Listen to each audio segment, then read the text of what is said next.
Hi friends, welcome back to my channel home sweet home. So இன்றைக்கி நான் என்ன பண்ண போகிறேன்னா ஒரு ரொம்ப சிம்பிளான பிரேக்ஃபாஸ்ட் தான். என்னதுன்னா பொங்கல் பண்ண போகிறேன். ஸோ அதுக்கு கடாய் எடுத்திருக்கேன். அதில் கொஞ்சம் 1.5 டேபிள் ஸ்பூன் போல் கீ போட்டுக்கிறோம். ஸோ உங்களுக்கு தேவைப்பட்டுச்சுன்னா இன்னும் கொஞ்சம் கூட ஜாஸ்தி போட்டுக்கலாம். நான் ரொம்ப ப்ரிஃபர் பண்ணுறதில்ல ஜாஸ்தி. ஸோ கொஞ்சம் தான் யூஸ் பண்ணுறது. இது கொஞ்சம் மெல்ட் ஆனோன்னே ஒரு 1/2 டீஸ்பூன் போல் ஜீரகம் போட போகிறோம். ஒரு 1/2 டீஸ்பூன் ஜீரகம் போடுறோம். அதை பொரிஞ்சோன்னு ஒரு 1/2 டீஸ்பூன் பெப்பர் போடுறோம்.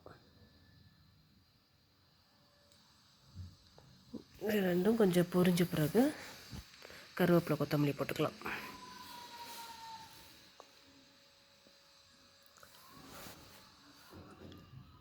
அப்புறம் சாப் பண்ணி வச்சுருக்க ஜிஞ்சர் ஆட் பண்ணிக்கலாம்.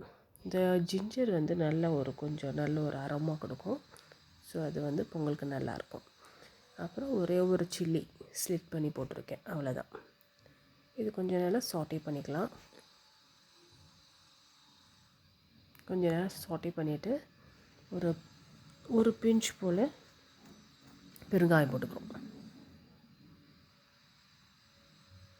ஒரு பிஞ்ச் பெருங்காயம் போட்டுட்டு கொஞ்சம் வதக்கி விட்டுட்டு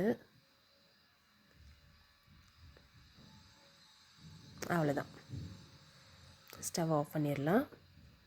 இவ்வளோ தான் தாளிப்பு ரெடி ஆயிடுச்சு. அப்புறம் குக்கரில் நான் முன்னாடியே அரிசியும் பருப்பும் வேக வச்சுட்டேன். 1 கப் அரிசி, அதுக்கப்புறம் 1/4 கப் பாசிப்பருப்பு எடுத்து நல்லா ஒரு 3 டம்ளர் தண்ணி ஊற்றி நல்லா வேக வச்சுட்டேன், குழைய வச்சுட்டேன். அது நல்லா நல்லா மசிச்சு விட்டு வச்சுருக்கேன். இப்போ இந்த தாளிப்பை இதில் ஆட் பண்ணிடலாம்.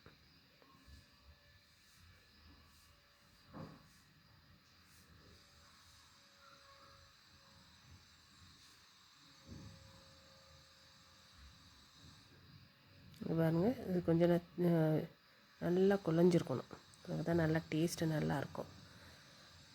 இப்போ இந்த தாளிப்பு எடுத்து ஆட் பண்ணிட வேண்டியதான்.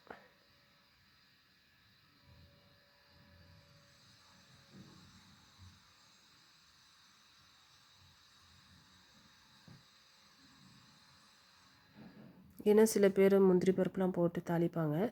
ஸோ அது வேணுனாலும் போட்டுக்கலாம். இன்னும் கொஞ்சம் நல்லா ரிச்சாக இருக்கணும்னா அது வேணாலும் போட்டுக்கலாம். நீங்கள் முந்திரி பருப்பு அது நெய்யிலே கொஞ்சம் வறுத்து போட்டுக்கலாம்.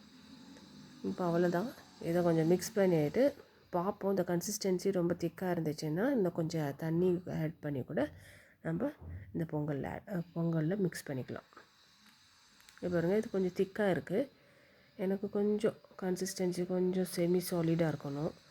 இது ரொம்ப சாலிடாக இருக்குது. ஸோ அதனால் கொஞ்சம் தண்ணி ஊற்றிக்கிறேன் கடாயில். நல்லா கொதிவிட்டும் அந்த தண்ணி. பச்சை தண்ணி ஊற்றிடாதீங்க, அப்போ அது அவ்வளோ ஒட்டாது. பொங்கல் ரொம்ப தண்ணியாகிடும். நல்லா சுடு தண்ணி நல்லா கொதிவிட்டும் அப்புறம் ஆட் பண்ணுங்கள்.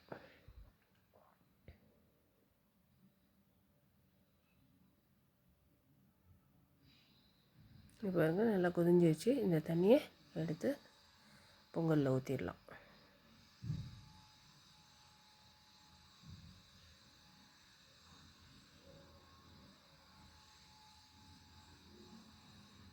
இப்போ மிக்ஸ் பண்ணி பாருங்கள். இந்த கன்சிஸ்டன்சி போதும்னா அதோட நிறுத்திக்கலாம். இல்லை இன்னும் கொஞ்சம் தண்ணி வேணும்னா கூட லைட்டாக ஆட் பண்ணிக்கலாம். ஸோ எனக்கு இந்த கன்சிஸ்டன்சி போதும். கொஞ்சம் எடுத்து போடுற மாரி, கரண்டிலேருந்து எடுத்து போடுற மாரி இருக்குது. ஸோ இதுதான் கரெக்டான கன்சிஸ்டன்சி. ஸோ இதோட நிறுத்திக்கிறேன், அவ்வளோதான். இது ரொம்ப வெரி சிம்பிள் பொங்கல். ஸோ நீங்கள் வேறு மாரி பண்ணுவீங்க. எனக்கு இந்த மாதிரி பண்ணுறது தான் எனக்கு பிடிக்கும். ஸோ ரொம்பவும் கீ போட்டு ரொம்ப ஆடம்பரமாக பண்ணால் பிடிக்காது. ஸோ ரொம்ப ரிச்சாக சாப்பிடணுன்ட்டு எனக்கு அவசியம் இல்லை. So health is important. So அதுக்காக நான் கீ எல்லாம் கொஞ்சம் கம்மியாக தான் யூஸ் பண்ணியிருக்கேன். அப்புறம் இதுவும் யூஸ் பண்ணல, நான் கேஷ்யூ நட்ஸும் யூஸ் பண்ணல. ஸோ இது ரொம்ப சிம்பிளாக முடிச்சாச்சு. ஸோ இவ்வளோ தான். இந்த பொங்கல் இந்த வீடியோ உங்களுக்கு பிடிச்சிருந்துச்சுன்னா லைக் பண்ணுங்கள், ஷேர் பண்ணுங்கள், சப்ஸ்கிரைப் பண்ணுங்கள், அவ்வளோதான். So hope I see you in a coming video. Thank you for watching. Bye.